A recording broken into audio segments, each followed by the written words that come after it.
देखो हमने lecture number 8 और लेक्चर नंबर 9 इसके अंदर में आइसोमेरिज्म इन कोऑर्डिनेट कंपाउंड ये डिस्कस किया था। तो आइसोमेरिज्म इन कोऑर्डिनेट कंपाउंड हमको मालूम है ये दो प्रकार का रहता है। हमने लेक्चर नंबर 8 और लेक्चर नंबर 9 में डिस्कस किया है। पहला कौन सा था? Stereo isomerism. अब ये स्टीरियो आइसोमेरिज्म में दो प्रकार है। पहला कौन सा था? Geometric isomerism. वो हमने डिस्कस किया पूरा डिटेल में लेक्चर नंबर 8 में। आप लेक्चर नंबर 8 देखना। फिर स्टीरियो आइसोमर में दूसरा प्रकार था ऑप्टिकल आइसोमेरिज्म। ये हमने डिस्कस किया लेक्चर नंबर 9 में।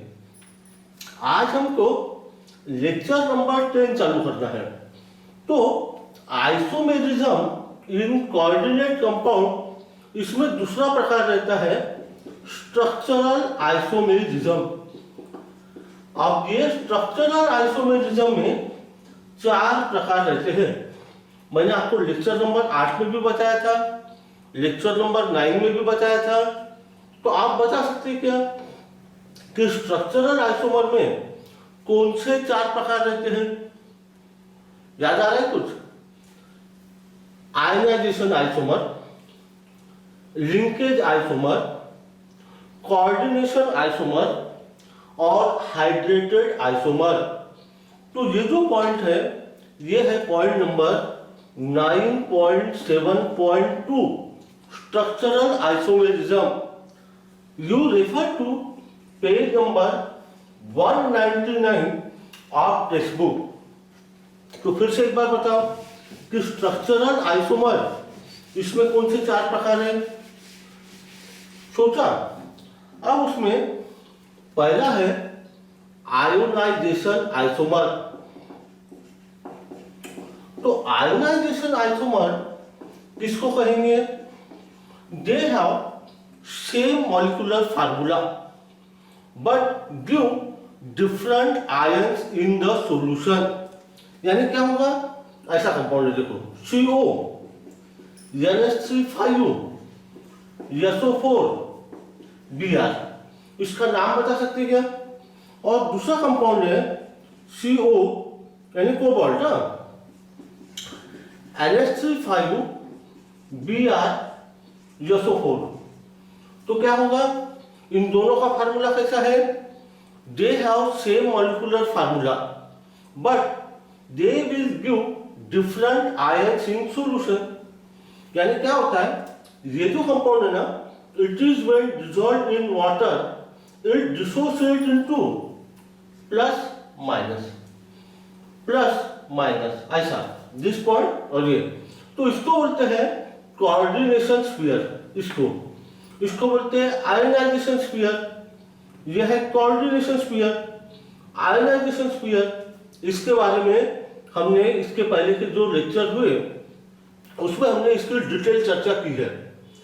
तो क्या हुआ? आयनाइजेशन आइसोमर में there is exchange of ion between coordination sphere and ionisation sphere. देखो पहले सल्फेट आयन जो था इसको बोलते हैं sulphate. It was present in coordination sphere and bromide was present in the ionisation sphere.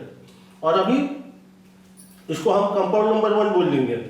In compound 2 bromide is present in the coordination sphere and sulfate is present in ionization sphere। यहाँ 2 plus charge है, 2 plus sulphate के ऊपर 2 minus charge. तो when these 2 compound 1 and 2 are dissolved in water they will produce different ion। ऐसा मिलेगा CONH3 SO4 plus Br minus, और दूसरा मिलेगा CONH3 Br 2 plus SO4 2 minus. अब इसका नाम क्या होगा? देखो 5 है ना, पेंटा। मैंने आपको नॉमेनक्लेचर ऑफ कोऑर्डिनेट कंपाउंड बहुत डिटेल में बताया है, तो आप वो लेक्चर देख लेना, नॉमेनक्लेचर वाला पेंटा। ये कौन सा ग्रुप है, इसको क्या बोलते हैं, अमीन। और वो बात मालूम है, स्पेस नहीं रखना यहाँ पे। और स्पेलिंग देखो अमीन का क्या लिखा है, पेंटामीन।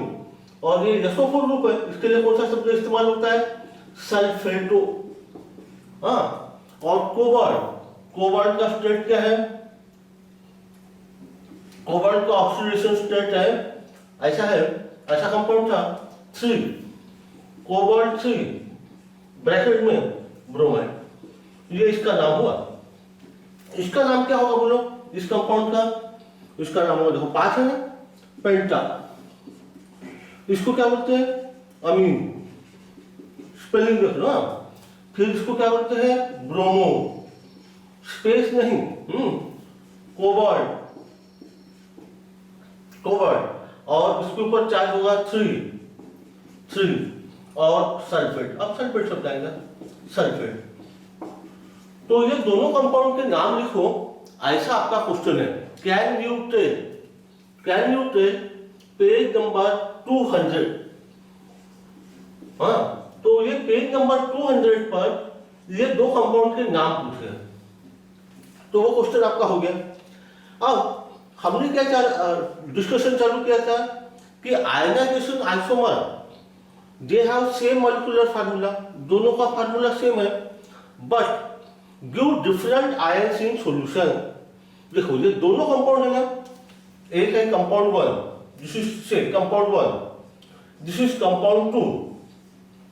If we add silver nitrate solution in both the test tube, then we will get the precipitate of silver bromide in test tube number 1. क्यों?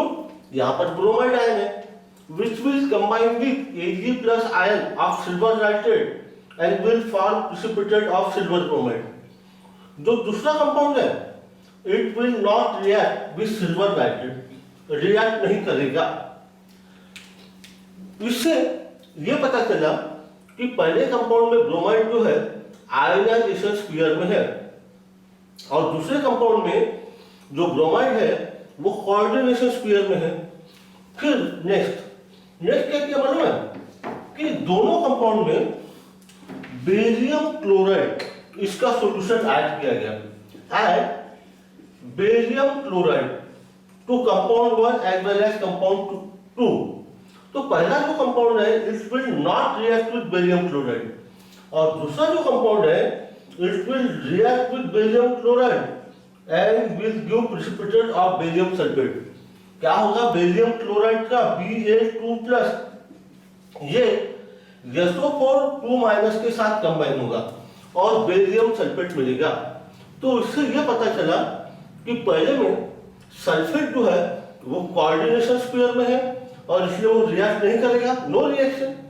और दूसरे में सल्फेट जो है वो कोऑर्डिनेशन स्फीयर के बाहर है और इसलिए it will combine with Bh2+ ion.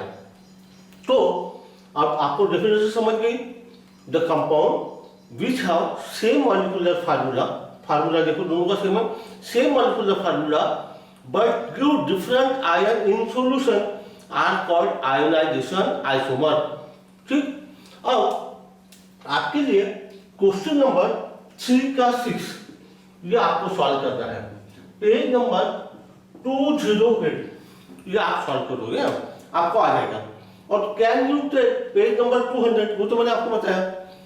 और एक ज्यादा का क्वेश्चन है, what are ionisation isomer, give their example. क्या क्वेश्चन है, what are ionisation isomer, give their example. और अभी एक एमसीक्यू आपको बताता हूं, वो एमसीक्यू आपने सॉल्व करना, ठीक है। अब दूसरा आइसोमर है सेकंड स्ट्रक्चर में लिंकेज आइसोमर। अब लिंकेज आइसोमेरिज्म ये कौन देता है मालूम है, यदि उसके अंदर एम्बिडेंट लिगैंड हो तो एम्बिडेंटेड। तो आपको कुछ एम्बिडेंटेड लिगैंड के बारे में याद आ रहा है, लेक्चर नंबर 2 में हमने डिस्कस किया था। देखो आपको याद आया तो ठीक, और नहीं याद आया तो आपने क्या करना, लेक्चर नंबर 2 उसको एक बार देख लो। तो आप एम्बिडेंटल लिगैंड की डेफिनेशन बता सकते हो क्या? दे हैव टू और मोर डोनर एटम, दो या दो से ज्यादा डोनर एटम रहेंगे, but only one donor atom is attach to central metal atom, लेकिन उसमें से सिर्फ एक जो डोनर एटम रहेगा वो सेंट्रल मेटल एटम या आयन को अटैच रहेगा। जैसे देखो ये साइनाइड ग्रुप है, इसमें दो डोनर एटम है, carbon it can donate a pair of electron as well as nitrogen it can donate a pair of electron. यदि समझ लो carbon if it form coordinate bond with central metal atom or ion, it is called cyanide, नाम में आएगा cyano. और समझ लो if nitrogen donate a pair of electron, isocyanide, isocyano। और कौन से एम्बिडेंटल लिगैंड आपको याद आ रहे हैं? और था यसियन, थायोसाइनेट। इसमें sulphur can donate the electron और nitrogen can donate the electron. If sulphur donate the electron pair to metal, it is called as thiocyanato. And if nitrogen donate the electron pair to metal, it is called as isothiocyanato. और उसी प्रकार से एक और group था, कौन सा group? तीसरा वाला ग्रुप बताओ, याद आ रहा है कि तीसरा ग्रुप नाइट्रो ग्रुप है ना। तो नाइट्रो ग्रुप में डोनर एटम कौन कौन रहते हैं? नाइट्रो ग्रुप में डोनर एटम रहता है नाइट्रोजन, ये NO2 ग्रुप है। इसमें either nitrogen can donate the pair of electron, यदि ऐसा रहा तो उसको बोलते हैं नाइट्रो, और ऐसा रहा ON double bond O, oxygen यदि ये इलेक्ट्रॉन डोनेट करे तो इसको बोलते हैं nitrito. So in NO2 group either nitrogen can donate the electron pair और oxygen it can donate the electron pair. तो इसके अंदर क्या होता है लिंकेज आइसोमेरिज्म में कि same ligand is bonded to central metal atom और आयन थ्रू डिफरेंट एटम। अब जैसे उदाहरण बताता हूं आपको, CO NH3 NO2 Cl, बताओ यहां किसके बीच में बॉन्ड है? और ये देखो CO NH3 ONO Cl2, तो क्या हुआ? दोनों का फार्मूला कैसे है? They have same molecular formula same है, but differ in mode of attachment of ligand to the central metal atom और आयन। यहाँ क्या हुआ? बॉन्ड जो है ना वो कोबाल्ट और नाइट्रोजन के बीच में है, इसका जो कलर है वो येलो है। यहाँ बॉन्ड क्या के बीच में है? कोबाल्ट और ऑक्सीजन के बीच में, इसका कलर रेड है। हाँ, इसको बोलेंगे नाइट्रो, इसको बोलते हैं नाइट्रिटो, ऐसा। उसी प्रकार से साइनाइड रहेगा, पहले शुरुआत में आपको बताया, आइसोसाइनाइड रहेगा, ये ग्रुप और है। अब आप जाओ can you tell, page number 199, उसके अंदर क्या पूछा है कि ऐसा कंपाउंड एक दिक्कत है। Can you tell page number 199 निकालो, उसके अंदर पूछा है कि ये जो कंपाउंड है Fe H2O5 HCl+, इसका लिंकेज आइसोमर बताओ। तो आप बता सकते क्या इसका लिंकेज आइसोमर कौन होगा? देखो इसका लिंकेज आइसोमर होगा Fe H2O5, और शुरुआत में क्या बताया था? सल्फर और nitrogen it can donate the electron pair, ऐसा। This is the linkage isomer of this compound. अब इसके नाम क्या? आप बताओ मेरा नाम क्या रहेगी? तो आप सोच के देखो कि नाम क्या रह सकता है? पेंटा एक्वा,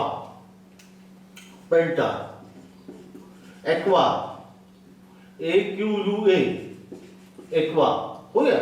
ये नाम क्या है? थायोसाइनेटो,